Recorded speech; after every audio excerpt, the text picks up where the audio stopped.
binnen en buiten het Koninkrijk der Nederlanden. Om, hoe donker en moeilijk de tijden ook zijn, te blijven vertrouwen. Net vergeten.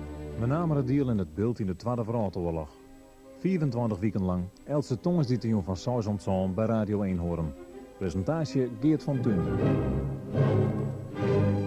Goedenavond en welkom bij aflevering 6 van Net vergeten. Oorlog en de macht over de media. Dat binnen zaken niet in dergelijke boetengewone omstandigheden te gerren gaan. Dat wie in de jaren 40-44 net oors. De Duitsers troffen een tal van maatregels om de macht over de media te krijgen. Kranten en radio werden ze onder censuur zetten. De vrije meningsuiting wie dienen. Op zulke momenten komt er een protte in mensen was. Het verzet, de wil om te lezen, te schreeuwen en te jaren wat ze zelfs willen. Ook dat wie in het Tweede Wereldoorlog het geval. Illegale kranten werden met gevaar voor eigen leven drukt en verspreid. Radio Oranje vanuit Engeland wie populair bij Elseningen die daar in het geheim verzels naar luisterikoer. Aflevering 6 van Net vergeten oer Nijs onder censuur. Voor de bezette gebieden zo gilde wat voor Duitsland al van 1933 van toepassing wie. Het maatschappelijk en sociale leven maar terug te worden op de doelen die de Nationaal-Socialistische Partij hadden stelt hier. Dat was zeker van toepassing op ons land, want wij wienen dus een Germaans broedervolk. De gelijkschakeling van het passen wie dus maar een lietse, maar oerzawichtig pad van het doel van de bezetter om de Nederlandse gemeenschap onder geschikt te maken onder de wil van de nazi-partij. En de bezetter hier op dat met succes. Al in december van 1940 waard onder leiding van dokter Goedewagen een rie van voorlichting voor de Nederlandse passen oprichten. Een protte journalisten sluiten hij hierbij aan. Vaak alleenig al om economische reden. Een jaar later maken de gelijkschakelde passenorganisatie deel uit van het persgilde. Dat wie een onderdeel van de Nederlandse cultuurkamer. Troch een gebrek aan papier, wie het voor een groot pad van de regionale en lokale bladen doe al net meer mogelijk om een krant uit te brengen. Van de 111 dagbladen waren er 56 opheven en van de 499 nijsbladen verdwenen er 420. Daarnaast werden meer dan 2000 tijdschriften verbenen. De nazificatie van de passen in bezet Nederland wie een groot succes. Dit in tegenstelling tot pogings op andere terreinen, als kunst, dokters en boeren. Maar een paar kranten staken tijdens de bezettingsperiode haar activiteiten. Het Fries Dagblad likwijls hadden er wel mee op. In de studio Jon Treijegassen. Reimer van Thun, mag ik zeggen, ben op 24 augustus 1916 in Sijsbierum. Is een man die het in de bezettingstijd een protte maken had. Pratend over de illegale pers kan van hem onder oren verteld worden dat hij belutsen weer bij de oprichting van de illegale kranten BBC News, die verspreid waren in het zuiden van de provincie van Friesland. Van Thun ben het al jaren in Bitgem. Evert Allegra ben op 24 augustus 1920 in Rieën, ben het op dit tijd in Belsum. Zijn huid bezwaar in de oorlog illegale kranten, die als Trouw, De Waarheid en Gemeente André. Ik Allegra zelfs die mij aan dat werk. En Wietske Woudwijk Kuken ben op 10 april 1924 op Oude Beldiek onder zijn tannen bracht ik illegale kranten rond. Boven dat vervalste zij op haar werk persoonsbewijzen en auswijzen.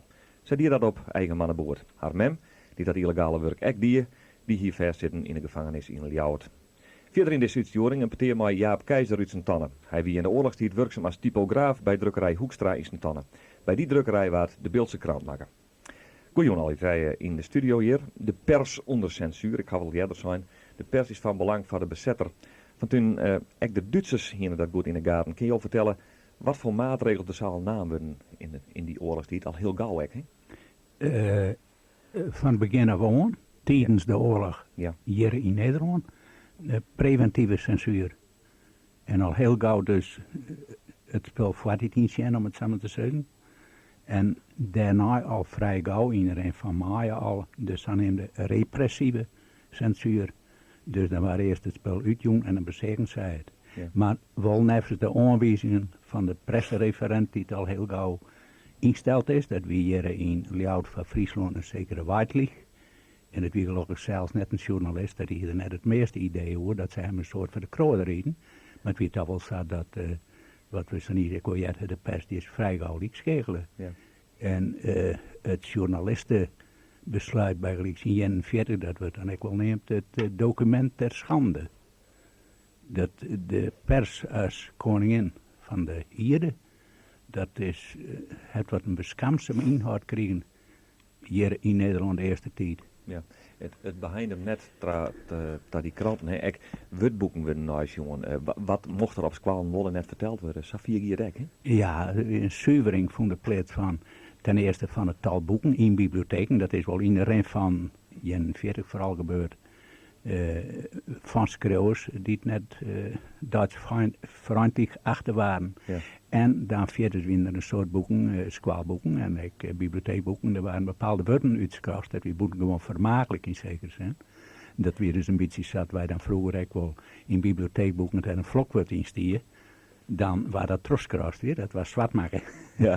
Het was eigenlijk wat weinig, maar het was wel een bewijs van de greep die het hele bestuur op het Duitse bestuur, op het Nederlandse bestuur hier. En dat waren een uiterste uiteindelijk, daar waar dat braaf uitviert. Ja, maar op zuiver alle terreinen. Ik heb begrepen dat bij Gelieks een woord als tennisracket, Engels woord, Ja. dat mocht net meer. Nee, nou, daar waar dan nog wel eens over gediscussieerd in maar die persconferenties onder Whiteley hier dus. En daar hebben ze dan ook maar wel omlaag om bepaalde woorden dat die er nog al of net in mochten. Ja. Sigarettenmerken, dat is altijd komisch, die winnen voor een groot wat Engels. En ja, mocht je daar nou al of net die broeken en daar eventueel mee adverteren. Hier waard die gek was wel om, ja.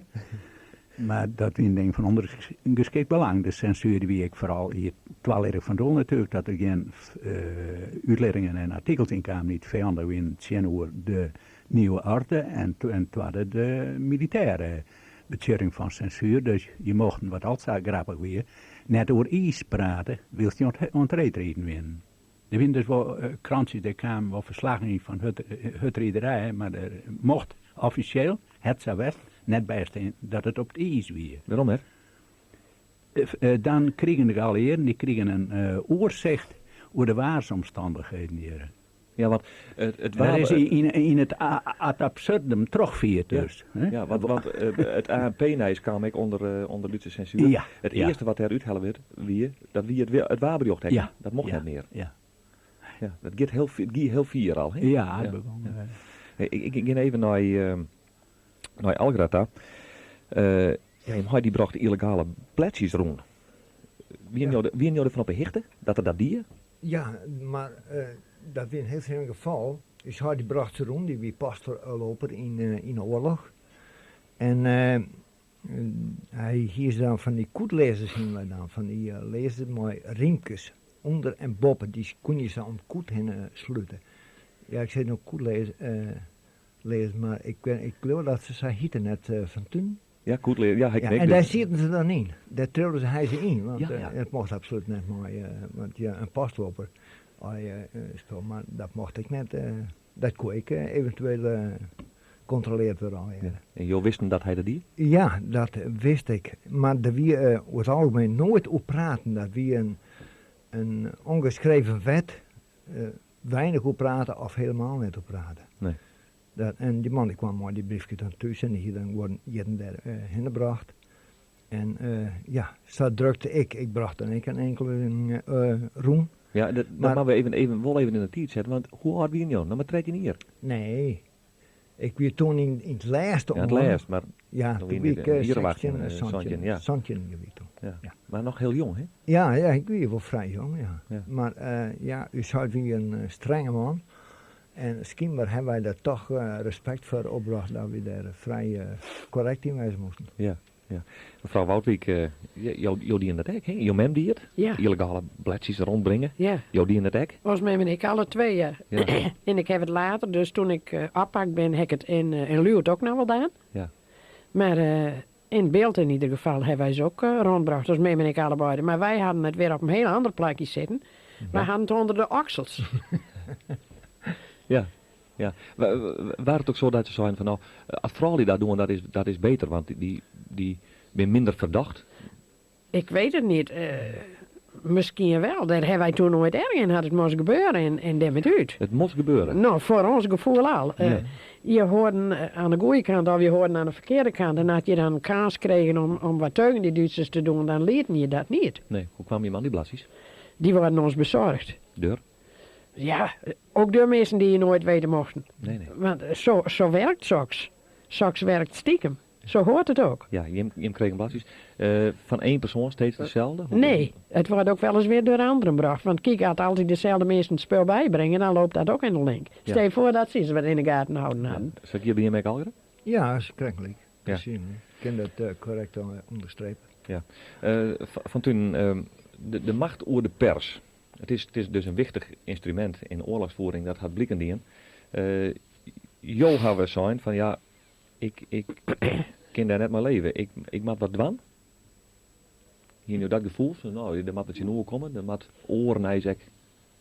Ja, dat is natuurlijk stare groeit. Ik kan je nou wel zitten op te scheppen, want je kan me dan net narieden dat ik daar ogenblikkelijk 40 maal en jongetje 40 maar begonnen ben. Hè. Nee, absoluut niet. Ik ben in augustus 40 voor het eerst in aanraking komen met illegale bladjes onderhouden. Maar toen is Vrij Nederland opgericht, 31 augustus. Dat is een dochter van mijn kastvrouw, ik zie het toen in Naaldwijk. Die bladjes was meenamen en ik vond het natuurlijk wel prachtig, maar verder is dat net gegaan. Ik weer maar een eerste tuinfantje, wel vervuld van haat en wrak en wrevels in de Duitsers. Ja? Maar dat wie wel tegen bewust, maar ik heb dat net omzet. Dan heeft het een explosie geweest, maar het heb net omzet in dieren. Dat is pas komen toen ik hier in Friesland kwam. Ja. Als zelfstandig kweker. Net zo'n geweldige carrière, maar ja, ik ben toch zelfstandig geweest. Ja. En toen is dat, ik mag wel zeggen, staren gewoon, is dat, ja, groeit.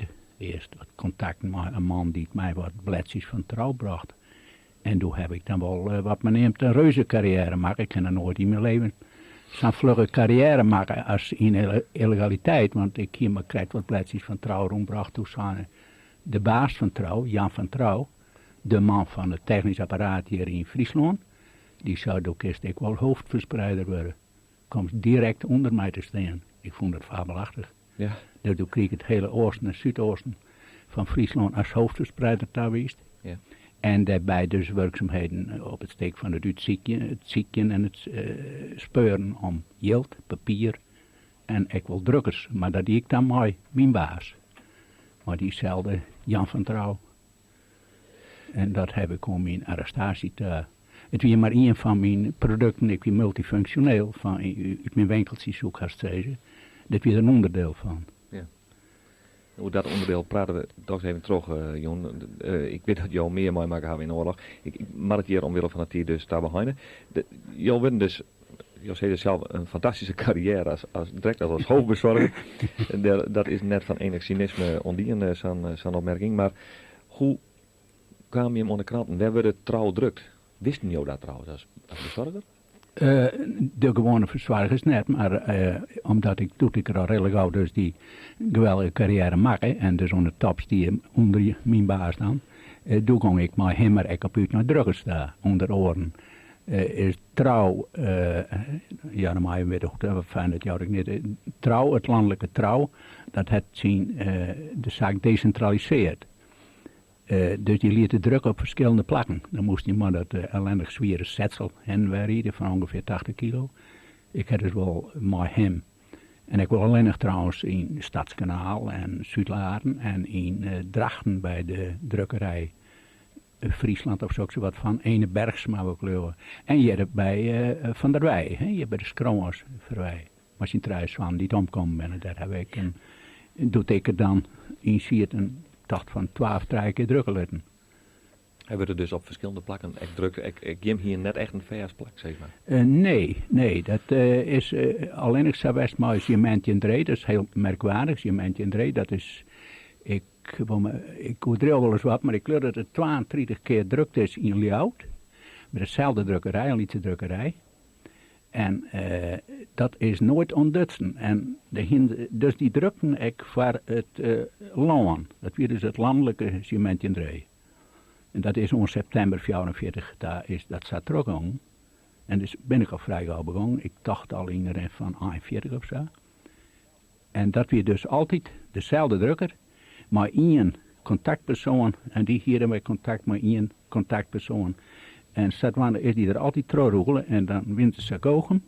Om hem hier in Friesland een week later uitkomen te laten als in de rest van Nederland. Kijk, ik zei Engels, niet de rest van de wereld, maar de rest van Nederland, die kregen dan jeder als Friesland om de SD op het idee te brengen dat er uit Holland hierheen gebracht waren. Het weer is omgekeerd, maar de SD, die het langste stom net weer als dat een soort min, die hield het gauw in de gaten. Die had het wel fanatiek zacht en ben er nooit achter gekomen. Nee. Dat is nog niet een voorbeeld. Dat toch stilblend is, wil alle oren blijven en mensen verliezen lid hebben. Als je mensen zei, ik wil in oren vormen, maar ik ben hele groepen binnen opralen. Hè, van Trouw, het Trouwproces en Vrij Nederland, het Vrij Nederland proces, ben honderden bij val. Ja, dus net gevaar van ontleer.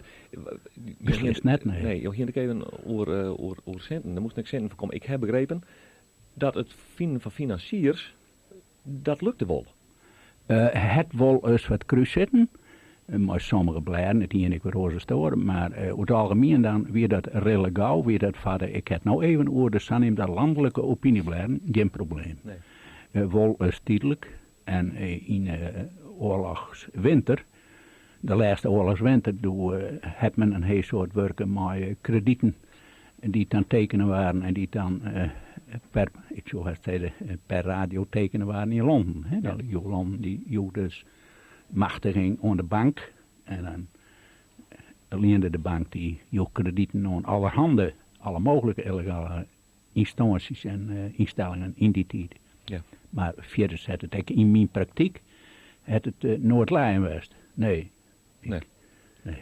En dan nooit zo volle geld in de boze handen in die tijd. Nee, ik kan me voorstellen. We moesten een contant aanrekening denken. Ja, en net noteren. Nee, nee, dat natuurlijk. Net noteren, nee. Mevrouw Woudwijk, je bracht een trouw rond. En waar dus van toen de hoofdbezorger van waar. En je meent Jendré. Ja. Las je hem die krantje zelf ook? Ja, vanzelf. Ja? Ja. Je moest toch een beetje op de hoogte blijven van het spul, ne? Ja. We luisteren naar Radio Oranje. En daardoor waar je dan weer een beetje op de hoogte wat er gebeurt en wat er omkomt. Ja, je lazen dus die krantjes. Ja. Je bracht de krantjes rond. Ja. En je luisterde naar Radio Oranje. Ja. Het waren die tijd goed voor 3 jaar werkkamp. Dat wisten we, ja, inderdaad. Het waren ook altijd, want we hadden zelf geen radio. We gingen naar Radio Oranje. 2 huizen van ons af. En er kwamen dan meer mensen. En dan worden die radio voor de dag gehaald. En dan zaten we daar avonds met naar te luisteren. Er waren ook nog een paar onderdrukkers bij die mensen. Dus het waren inderdaad allemaal wel een beetje gehaaid, misschien. Ja. Je waren nog jong in die tijd. Ja. Hij was wel eens verschrikkelijk bang, weet nee. Nee. Zo ziet het er net uit. Nee. Ze hebben mij later ook wel eens gevraagd. Als het nou weer gebeurde, zou je het dan weer doen? En toen heb ik gezegd, ik denk van wel. Omdat ik het gewoon eens zit. Het kan niet anders. En je had het voor de goede zaak over. En je wou met leven en je wou wat mee doen. Ja. Dat Radio Oranje, daar hadden we het alleen, dat mocht dus ook niet. De radiotoestel moest neerleverd worden. Ja. De mensen die daar dus naar luisteren, die hadden dat dus niet gedaan. Nee. Waar zat je hem dan te luisteren? Hoe deed je hem dat? Nou, wij zaten, die mensen, het waren bij broer Bestumers dus, die mensen die leven nou niet meer. Maar die mensen die hadden dus een voorkamer en een achterkamertje. En dan gingen we elkaar stiekem, en niet allemaal toegelijk, gingen we daar bij de Staaigdel. En nou, dan voor de eerste, die kon dan een woord zeggen, dat hadden we ook praten. Ik noem maar een woord, ben. Nou, en dan kwam ze er één voor één in. En dat dan iedereen er waar, stond wel eventjes een beetje om het spul te denken. En dan zaten we daar allemaal naar te luisteren. Dan worden dat denkwoorden onder een luik weggehaald. En dan luisterden we daar altijd naar. Ja. Hun naaste buren zaten er dus ook bij. Ja, allemaal om radio.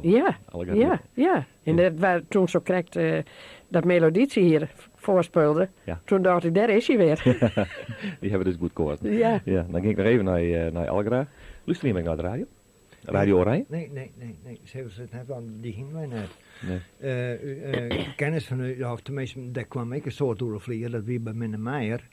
En die ging de radio onder de vlier, dat wist ik wel. En daar waar ik wel eens heel voorzichtig over praten, zo mogelijk hoor. Maar verder, zat je me al eerst, er waren achter het lijk wordt niet gesproken. Wie verder werd het waar komt en werd het, dat weet er niet. Nee. Dat wie maar die briefjes, ik zei, vooral het laatste oorlog, werd vrij intens. Zo de eerste jaren, dat moest al je groeien en opkomen en die illegale beleidjes. Maar je komt dan stil bij verder in de tijd en dan misschien wel steeds een beetje brutaler alweer. En dan krijg je die soort dingen dat er stil wat meer beleidjes komen en dat het alweer zo rondbracht het alweer, zeg maar zeggen.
Dit is aflevering 6 van Net Weerte. We praten Joen oer Nijs onder censuur. We doen dat in de studio met Reimer van Tunen, Evert Algra en Wietske Woudwijk Kuken. Ik ga het onder het begin van deze sturing ook zijn. We praten Joen ek met Jaap Keizer uit Sint-Anne. Keizer weer dus typograaf bij drukkerij Hoekstra in Sint-Anne. En bij die drukkerij werd de Beeldse Krant drukt. De Beeldse Krant werd in de oorlog onderdeel van een combinatie van Beeldse, Friendshiter en Haze Courant onder de naam Noordwesthoek. Na de oorlog kreeg de Beeldse Krant een verschijningsverbod. Net vierde zocht Jaap Keizer op in de drukkerij van zijn jettijdse werkjouwer. Eerste vraag aan Keizer, wat veroorzaakte voor hem als krantenman bij het uitbreken van de oorlog? Nou, in de allereerste plek natuurlijk dat je niet meer in de krant zetten kon wat je anders deden. En daar worden al gauw aanmerkingen op gemaakt. En toen kregen ze dan, de pers kreeg dan ook bericht dat ze onder censuur kwam. Jou wisten? Er is censuur. Je mag niet alles meer in de krant zetten. Nee, dat was ons gauw duidelijk gemaakt. Nou, dat stond ook al in alle kranten. En ook in de dagbladen. En de Beeldse Krant, dat waren een krant hier alleen voor de omgeving. Kwam er mensen laatst om te zeggen van dat maar niet meer, dat maar niet meer. Wij willen eerst de krant zien voordat je hem moet geven? Nee. Zo werkte dat niet. Je kreeg de buitenlandse artikelen en over het verloop van de oorlog en zo, dat kreeg je alle dat toestuurd. Dat moest je plaatsen. Dat kwam van de Duitse zaal, hè? Dat kwam van de Duitse zaal, dus ik bedoel, maar daar had je, als je er nog met eens waren nog niet, dat maakte niks uit. Je moest dat gewoon plaatsen. Of je had zeggen, nou we houden met de krant op. Maar dat kon moeilijk, omdat al gauw wordt het bonnenstelsel ingevoerd, de distributiebon. En die mededelingen daarover, die moesten alle in die plaatselijke bladen. Nou, in kranten die het hier in de omtrek verschenen. Maar er waren kranten, die hielden ermee op. Die zeiden, nou, dat willen we niet meer. Als we niet meer zelf schrijven kunnen wat we zelf willen, dan houden we ermee op. Ja, dat zou kunnen, maar dat is niet gebeurd. Maar met het verloop van de oorlog, kwam ook vanwege papierschaarste en ook weer vanwege hogerhand, dat ze zijn die gewone kleine krantjes, de viel de Luther krant niet onder, die mocht wel durven verschijnen, want dat was een dagblad.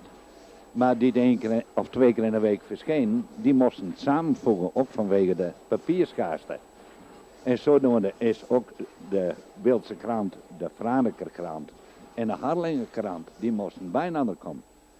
En toen worden en die veranderde de naam, niet meer van Beeldse krant of Harlingen krant of Franeker, maar die veranderde in een gezamenlijke naam, de Noordwesthoek. En van die Noordwesthoek maakte de Beeldse krant dus deel uit. Ja, de voorpagina's van de hele combinatie, die worden drukt bij Albers in Franeker. En de binnenpagina's, die worden verzorgd door Harlingen, Franeker en hier Sint-Anne, het beeld. Had je enige journalistieke zeggenschap over de inhoud van die voorpagina bijvoorbeeld? Nee, dat kan ik me niet herinneren dat Hoekstra daar ook maar enige inspraak in had. Want ja, je moest die dingen plaatsen die het zij goedkeuren. Dat zal wel alle gecensureerde artikelen geweest hebben. Wat voor krant kun je dan nog maken? Nou, dat ging gewoon door en wij hebben die kranten hier ook wel liggen. Dus als je die straks even zien willen, dan kan dat wel. Want die oude nummers, die heb je ook. Maar dat waar eerst bleef het formaat gelijk. Maar later wordt het steeds kleiner en steeds kleiner. Tot op les nou wat een A4 formaat. Dus ik bedoel, maar dan kun je wel begrijpen dat er niet veel in staan komt. Kwamen er ook dingen in die erin moesten? Want er kwamen ook burgemeesters die met mededelingen kwamen. NSB-burgemeesters bijvoorbeeld. Kreeg je hem opdracht om te zeggen, dat en dat wil ik er even in hebben? Ja. Had er bericht van, ook van plaatselijke overheden kwam, die moesten je gewoon plaatsen. Daar kwam je niet onderuit. En het was een dag om dat maar eens een keer niet te doen? Nou, ja, dat lijkt natuurlijk niet bij mij als werknemer. Hè? Nou nee, ik kan me dat niet herinneren. Dat er ooit iets is waar je zeggen, nou, dat plaatsen we niet. Drukkerij houdt in dat er ook andere dingen gemaakt worden. En bijvoorbeeld persoonspapieren en dat soort dingen. Druk je die hier ook? Ja, dat mocht natuurlijk niet. Maar je deed het wel ook, hè? Nou, wij zijn hier niet drukt. Maar ik heb wel zorg dat er dingen, ook vanwege dat ze in de staat bijvoorbeeld verlegen zaten om een bepaald soort letter. En wij doen dit al een oude drukkerij. Dus die letters hadden wij wel. Initialen bijvoorbeeld. Het is hele prachtige getekende letters. En daar moesten ook dingen voor de Duitsers verdrukt worden. Auswijzen en zo. En die letter hadden ze in de staat niet. Maar ik zei, even bezien. Ik zei, die hebben wij wel. Dus die nam ik hier weg. Met naar Lood. Op die drukkerij werd ze dat dan wel drukken. Ja. En de oude baas, Hoekstra, Adolf Hoekstra, die wist dat wel. Maar hij had me nooit vroegen wat moest er met of... hij wou het ook niet weten. En dat zei ik ook dan. Ik zei, ik moet ze gebruiken, maar je hoeft niet te weten waarvoor. Je brieven verschijnen in de tijd dat er een boel kranten ophouden. Die zei, nou, dit willen wij niet. Je waren onderdeel van een groter geheel. Als ik het mij goed herinner, van uw publicaties, dan stonden er op die voorpagina van die Franeker krant, ja, echt pro-Duitse verhalen. Klopt dat? Ja, nou ja, pro-Duits, ja, daar waren foto's bij met Sijs 1 kwart en Van Router en ja, die worden plaatst. Ja. Voel je je daarmee verbonden met die voorpagina? Nee, wij niet, nee. Als dat wij zijn, daar hebben wij geen verantwoording voor. En dat is er nou niet om gewoon om nou Albers een douw mee te geven. En daar gaat het niet om. Maar ja, wij wisten wel, alles wat gepubliceerd wordt van de Duitsers, dat waren voor ons gewoon humbug. Nou, dat was voor ons flauwekul, wij geloven er toch niks van. Wij luisteren natuurlijk naar de Engelse zender, dus we wisten wel beter. Hè? Maar ik kan me voorstellen dat je zegt van nou, hier staat nogal wat en wij staan ook in dat krantje. Zij het maar op een binnenpagina, hè? Ja. Ja, maar als je die krantjes zien, moet je straks maar eens even zien, dan zei je hoe is het mogelijk. Het heeft uiteindelijk niks om te haken. Wat de binnenpagina's betreft niet, hoor. Nou, je krijgt zelf al, het krantje waar uiteindelijk nog één A4'tje. Het stelde dus ook eigenlijk een heel niks meer voor op les. Nee, dat is ook zo. Maar door hij ze hier, dat was dan in die datum, dat waren in het lest van 45. Toen hij ze hier een razzia houden. En toen hij ze heel veel oppakt. Jonge mensen, mijn broer onder andere, die lichten ze van bed. En ze pakten de zoon van de drukker, van de uitgever van de krant, van Hoekstra, Jalt. En de oudste, Dirk, die pakten ze op en die waren naar de rentevoort en dan worden ze te werk gesteld. En door de eerste kerstdag, dacht Albaas, die dacht, nou ik moet er maar eens even kijken hoe het er is. Dus die is er hier weg naar de rente fietst. En die heeft zijn zoon bezocht en ook anderen hier uit beeld natuurlijk die er waren. En daar had hij door een artikeltje over geschreven, hè, hoe hij die bezocht had. Het is een heel lyrisch begin dat ze daar op een fiets heen gingen. En dan even hoe ze het daar vonden. Nou, ze hoorden niet zo lang te zoeken wat ze waren. En daar vonden ze in een loods die goed verwarmd worden. En daar vonden de mannen alle gaan zitten en die hadden, zoals het er staat, hadden ze het er goed. Die kregen een half pond butter in 9 dagen om te smeren. En ze kregen daar wat marsepein. En of liever speculaas. En het was een heel aardig huiselijk tafereeltje daarin, om die warme kachel. En wat er nog verder naar. Maar het slot, dat waren voor de te werk gestelden, waren het in verhouding tot de omstandigheden goede kerstdagen. Want er was tamelijk druk bezoek en de pakjes en brieven waren vele. Zodat de mannen met hun gedachten niet alleen waren en de familieband ook in deze moeilijke dagen weer is versterkt. Goed, en nou blijkt dit achteraan een artikel te wezen waarvan je hem zeggen van ja, hier kon het wel eens op fout lopen wezen. Even voor de duidelijkheid, de Beeldse krant die krijgt een verschijningsverbod na de oorlog. Daar wordt min of meer expliciet uitsproken, Beeldse krant het fout geweest. En je zeggen, dit artikeltje, daar komt het van? Wij zijn, wat zal het nou, en tenminste, daar wordt over praat. Hè? En door de oude baas dat bij mij bracht, bij de zetmachine, door zei ik zou het zo niet inzetten, want het lijkt gevoelig. He, ik zei, hij had er niks verkeerds in zet. Hij had precies gezegd hoe hij het ervan had. Daar had hij niet om lopen.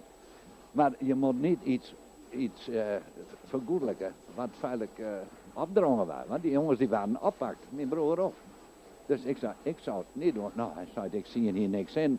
En je hebt misschien lezen dat je zelf ook wel denken, dat is ook de kinderachtig om daarover te vallen. Als je nou het artikel leest, dan krijg je het idee van een spannend jongensboek. Het is zo leuk in de jeugdherberg, zeg ik maar zeggen. Ja, dat is wat al te vrolijk omschrijving. Ik vond het wat rooskleurig.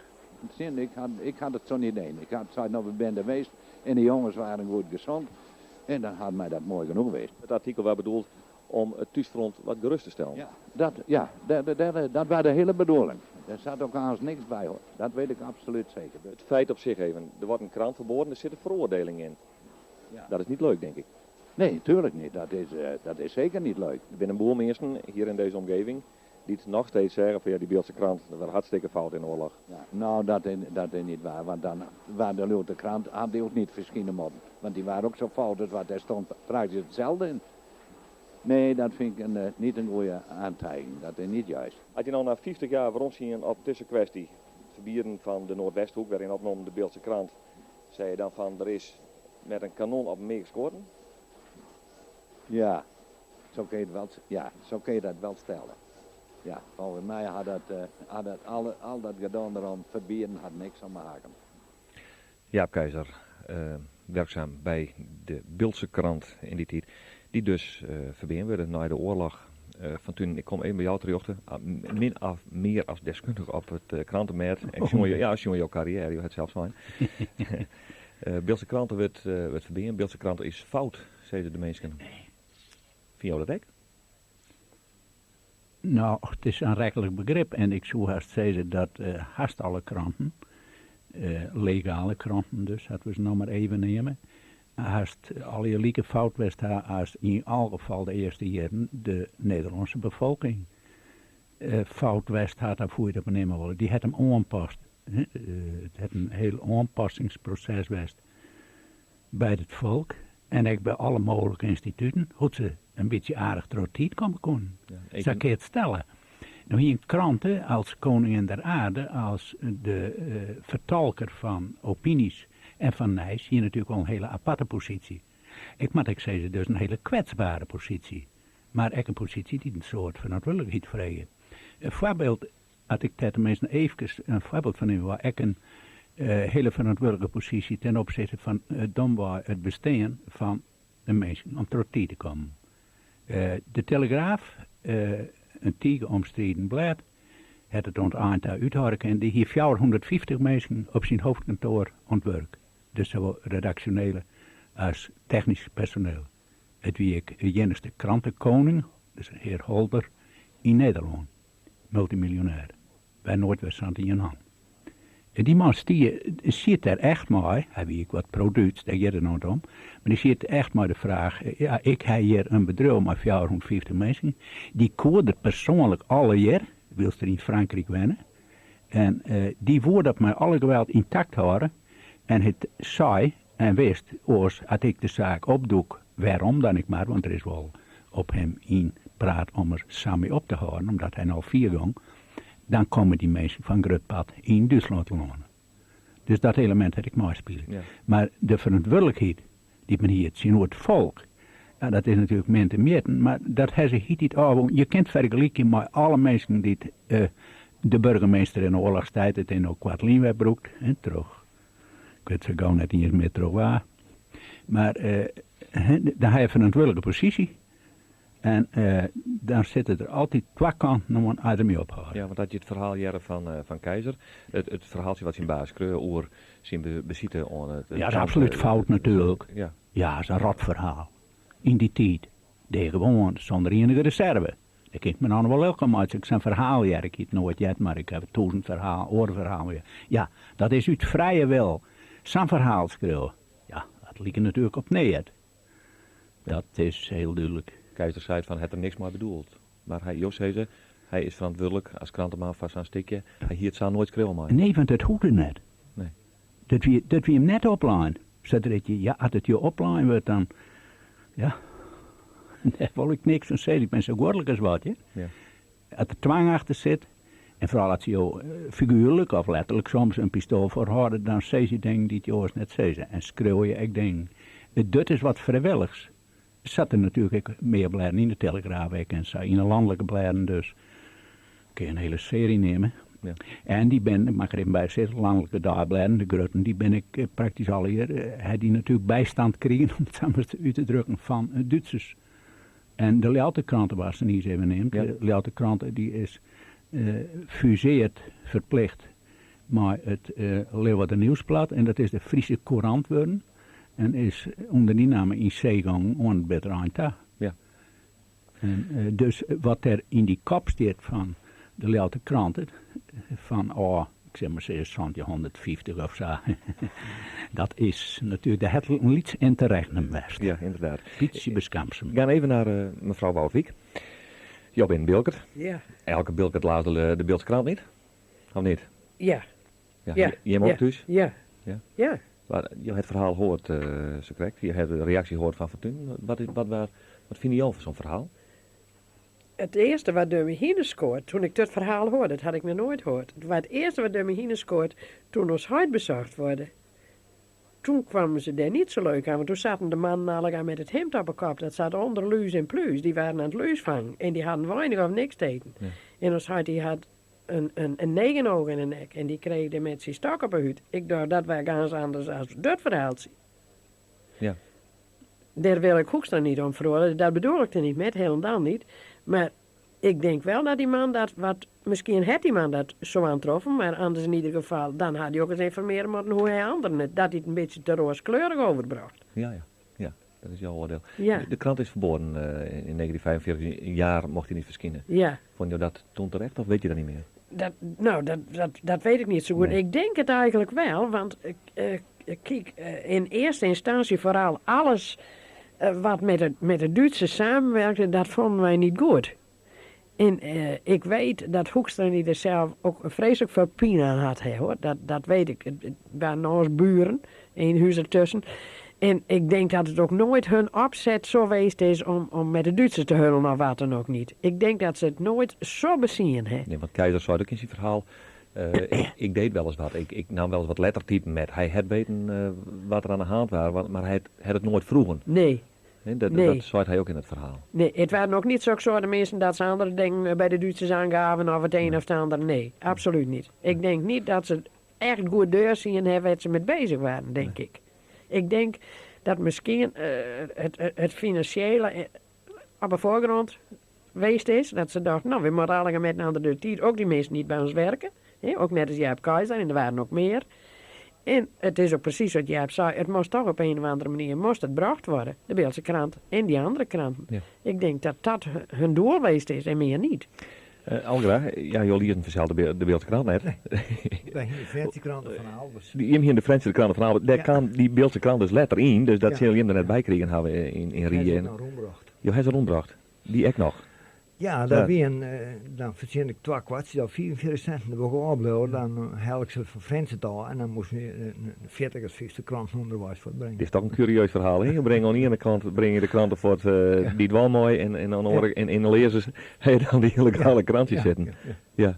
Hoe serieus is zo'n verhaal aan? Want het is voor jou helemaal niet. Nou, ik kan er absoluut net door oordelen, want ik heb het helemaal net, het is mij helemaal vreemd. En ik ga alleen nog Albers mooi maken en die zit er. En ik weet nog gewoon dat de oude Albers zit er nog. En de jonge Albers die hier zijn hele bud groeien laten. Omdat hij dan vol ouder leek, want die moest toen ik voort. Ja. Dat weet ik wel. Ik kwam er als... ja, ik ben al een aardig skoft over de vlier geweest. De telling is drukkerij. Ja. Nou, ik snap dat jou daar van dit verhaal verder net reageren kennen.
Dit is aflevering 6 van Net Vergeten. We praten Joen oer Nijs onder censuur. We doen dat in de studio met Reimer van Thun, Evert Algra en Wietske Woudwijk Kuken. We hebben niet correct een bijdrage gehad van Jaap Keizer uit Sint-Anne. Maar we hebben ook weer, Likas Elswieke, vregen ongewone burgers uit die tijd. Wat zij vonden van het onderwerp waar wij Joen over praten. Gewone burgers dus onder oer Nijs onder censuur. De kranten dat worden stadig aan behendiger. Ik geloof dat mijn vrouw die het naar het laatste krantje van het Fries Dagblad dat het verschenen is. En dat was zo'n stukje van 25 bij 40. Dat was het laatste nummer dat toen verschenen is. Want als jou niet Duits gezend waren, dan wordt jou een verbod opgelegd. Dus het wat wij hoorden, dat was via de radio. Want we hadden alle jaar,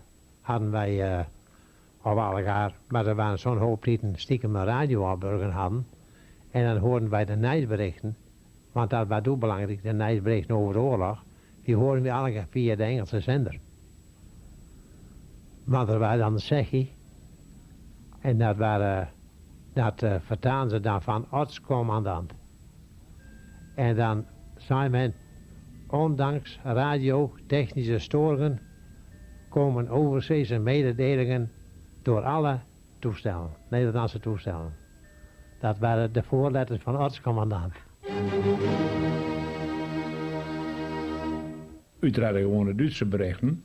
Nou ja, dat we alle jaar fleur en overwinningen. Maar dan hoorde ik Engels ook wel een Engelse zender. En dan hoorde je weer wat een heel andere manier van, ja, hoe zeg ik het noemen? Van overwinningen, zeg maar zeggen. Dat waren dan ook wel die, misschien zei je dat dan wat, die Lou de Jong? Of niet? Ja, maar dat was een prater voor de Engelse zender, zeg maar zeggen. En dat, ik weet niet precies hoe vaak het hier voorkwam, maar met stiekem moest dat vanzelf.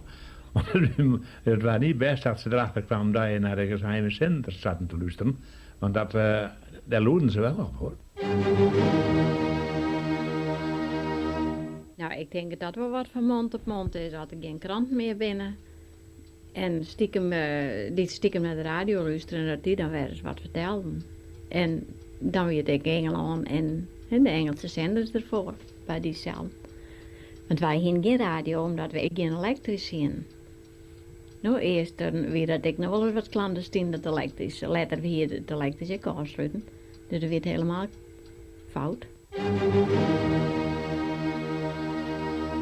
Vooral mondeling, maar je kreeg echt krantjes in de hand. En vooral in het ziekenhuiswerk weer, als de dokters erin kwamen, dan kwam het altijd naar roen als er wat naast weer. En Engelse radio. En natuurlijk de Engelse radio, maar dat hadden je wel van horen. Maar die hier, wij thuis vol, dat we daar luisteren. Jo, jij dit en ik jij dat. En hij stettel jij van zus en zo.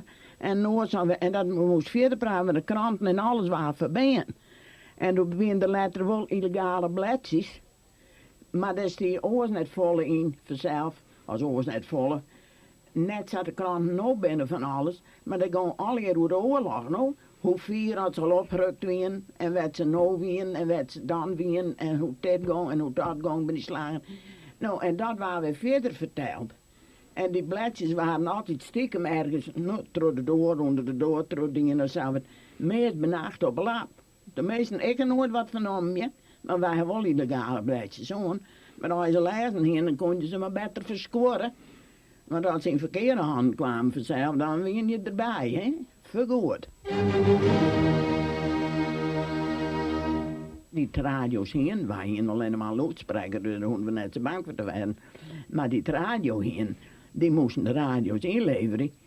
Want ze mochten net naar de Engelse zender luisteren, no? Want die leegden alles uit de Duitsers. Maar ja, dat wist dan net vanzelf.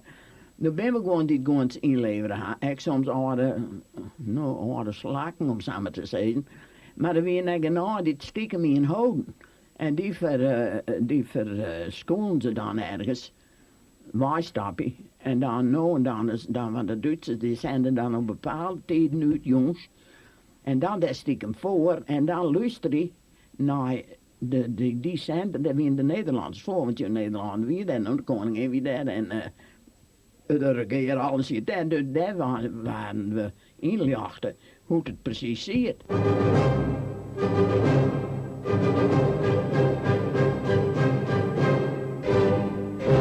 Gewone Barkers over de zaken met wij Joen op praten in net vergeten aflevering 6. We praten over Nijs onder censuur. Ik ga even naar Reimer van Thun. Ik wil even taan naar het moment, maar misschien is het net echt een moment geweest, de periode dat je hem te oprichten komt binnen van zelf een blad, BBC News. Waarom richt je hem door een krant op zelfs? Nou, dat is een misverstand. Ik zou het wel willen, maar ik ga hem net maar oprichten. Ik heb van het BBC Nijs, dat eerst in Werken doe in Snits en door weer in Werken en doe in Gouw, stenciled waar, letterlijk nou druk, heb ik het verzwargingsgebied, het netwerk, zou men aan het zien, van Zuidoost-Friesland verzwargen. Dat heb ik opzet. En toen heb ik via mijn hand dat ik al uit. Ja. Maar ik heb net het spiepen, maar ik heb geen oprichter geweest. Nee. Goed, dan wil ik met jou praten over nog een oording van. We werden een beetje blik hoe bang de Duitsers waren voor de media. 40 personen die waren werkzaam voor Trouw, die zitten in Vught. En er werden één vrijleden. Die moest bevorderen dat die kranten ophouden zoeken. Dat slag je dan zo in die mensen vrijlitten worden, heb ik begrepen, hè? Nou, is net heel natuurlijk. Of vrijlitten of naar een voor een bepaalde straf. Zeg maar van 10 jaar of 15 jaar, dat we doen nog net concreet maken, naar een gevangenis in Duitsland of een kamp in Duitsland. Ja. Maar in ieder geval net de deerstraf. Net de deer. Dat weer tas zijn tot dit. En dat weer tas zijn en dat je moet het, er is niet eenduidig, hè, om het samen te drukken. Zo niet zeg ik wel, toen stelde je de vraag om mevrouw Woutwijk, waarom famkes winnen die ik minder kwetsbaar en dat we hier zo Duitsers zo net gauw vooral zo weer de cultuur hier in het hele Westen net en bij de Duitsers van ze 40 jaar zie je het net om vooral geregeld te fouilleren en ik net om te mishandelen. Ik wil maken dat ze vrouw voortsturen. Wil ze verder alles mishandelen. Ja. Ik ben ook aan het orderen. Ja, wij gaan even bron naar het verhaal van de mensen in en dus, dat weer dus, ze liet die man op Eerwerd vrij en die had contact zag met de redactie van Trouw en ik ook meer van de hoofdspreders. En toen hebben ze die overeenkomst aanbenen, die deal, jem haar op. En wij lieten die man, in ieder geval, die krijgt de deerstraf net. 40 steeks. En dat het net een lang onderhandelingsproces geweest, want de redactie en de directie, om het samen formeel uit te drukken, die hebben gezegd, nee, toch in de maaie voorstel, dat weer dus in 1 augustus 44. Dus doet de galeer een ontzaglijke kracht opkwam, dat die zei, dit is haast gebeurd. Ik nou persoonlijk, zat hier zit, dan hier ik zei, jongens, dat bedrukt papier, let het nou maar even gebeuren, straks best hier. Het wie krijgt voor alle dinsdag. Maar ja, dat wist niet zeker dat die erom kwam. Nee. En toen heeft ze gezegd, nee, dat is, wij jou nooit beliest van deze satanische kracht. En het is uw principiële plicht om het maar terug te gaan, het volk te waskouwen. En de Duitsers die hebben in die man fusieerd. Maar het merkwaardig is dat zij de helte al fusieerd voordat dat ultimatum ouder weer. Het misverstaan was, dat wie geen gemeenigheid van de Duitsers net. Meen je dat nou, wat je zei? Ja, zeker. Ja, waarom niet? Ja, dat is zo. Ik bedoel, het fusiëren wie vreselijk nog, maar dat de helte ongeveer daarvan, voor dat ultimatum verstrutsen, dat het een misverstand was. Dat is men gewoon niet, dat is gewoon een zakelijke ding. Ja. En die oren ben dus even letter. Ik ben een peer bij die koeik. Ien vrij goed en ien wat oppervlakkig. Ja. Zo is dat gang en zo had er echt een kwestie geweest. Een deal heeft bezocht te sluiten, maar in 43 dacht ik maar Vrij Nederland. Maar een gedeelte van de redactie in zich ophalen en heb ik probeerd zo'n deal te sluiten. Is ik net teruggegaan? Nee, die is net teruggegaan. Nee. Het lag nou weer ingewikkelder. Ja. Dus maar even het geweldige dilemma werd zo'n directie haat. Ontzaglijk, ja.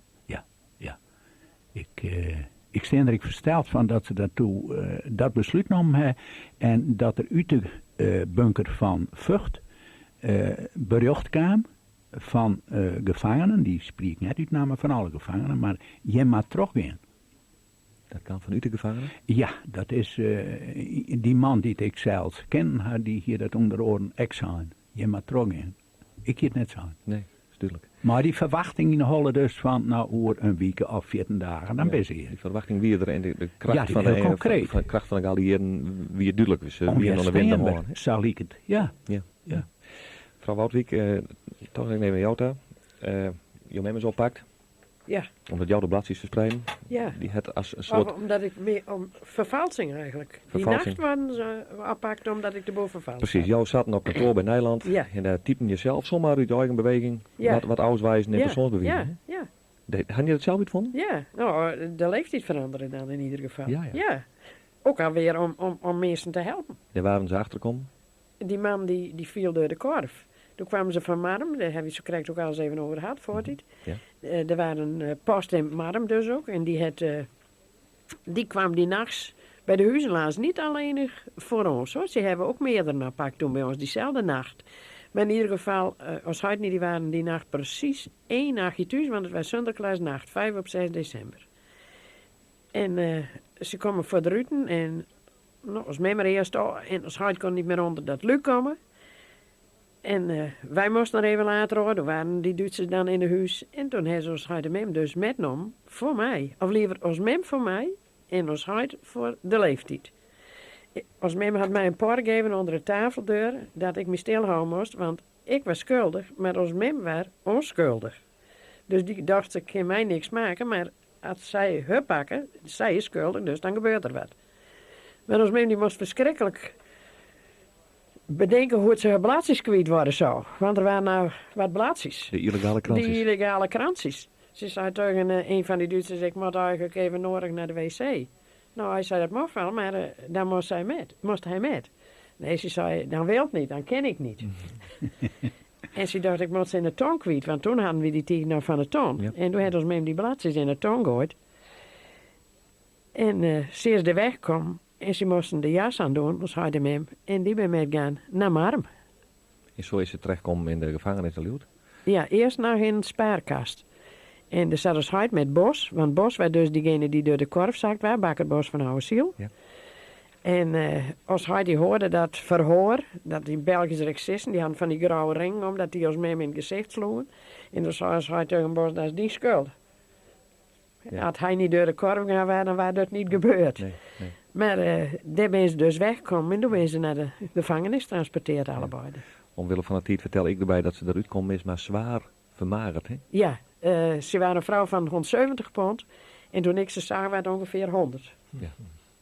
Kun je je eigen mem met die weer, denk ik? Nee, ik kon ons mem niet meer toen. Nee. Ik ontmoette ze in een ander huis, terwille van dat ik onderdoken zat. Maar ik wist dat ze het waren, maar dan zag ik het niet zien. Ja, dat niet meer zien. Nee. Tot slot, nog even kwart naar Elgra. Je bent net pakt, hè? Nee. En je dien, ik hier een auswijs. Hier een auswijs, maar je dien niets, en dat mag ik toch nog even vertellen, dat mij zelf even vertellen. Wat je net leuk vond, je bewaarde al die bladjes stiekem. Ja. En die ja, nou, dat weer namelijk zo, dat wij hadden een hoedmanplaatdak vlak naar de fabriek ben mee. En we hadden 12 sleepkamertjes boven. En tussen de zolder van de kamertjes en het plaatdak, dat we nou een 10, 15 centimeter rondte. En dan kon ik op het stekje staan van de trapsgat. Als ik daarop stier, dan kon ik maar even, krijg ze 4 maal trillen. Die bladjes, en wie net mens die dat wist uiteraard, want er waren nooit oors praten. We wisten wel de hele gang van zaken en alles, maar net hier praten erover. Nou, toen heb ik die bladjes alweer daar stil op verzamelen daarboven, helemaal achter. En toen de 15 april ben ik bevrijd. En toen maandag, toen hel ik ze er bij. En toen zei ze, ik zei, hier heb ik een hele stapel van die bladjes, nou. Wel verdomd, jongen. Krijg het in die hersens, zei er in één keer. Nou, nee. Goed, we maken het je wel later. Reimer van Thun, even Algra, Wietske Woudwijk. Hartelijk dank dat je weer wijswoon. We zoeken nog één keer op het tijdrek waar we jullie op praten hebben waarom in dichtvorm. De kranten is een legerbeest. En wat jij schreeuwt bin frazen. Geen zo'n verstaan die dat net weet. Die het leeuwen binnen dwazen. De vrije geest om banlijn. Ja, in verslavingsketenslijn. Geen één keer roen uit nou meer schreeuwen. De feestnis waar die het eerlijk bleeuwen. Ingen gek dicteert en elk schreeuwt naai. Uit angst en vrees. De ere is wij en schaamte, verzoen ben ik verdwoen. De pas had mij het kweer een boen.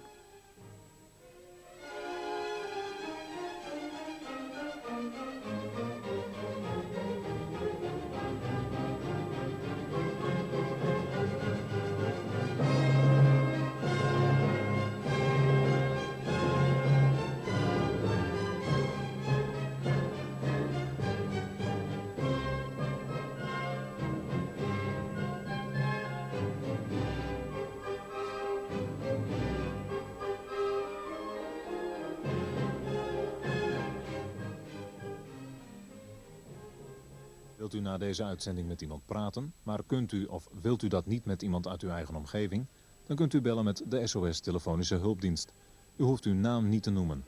Aan de telefoon zit een vrijwilliger die naar u wil luisteren.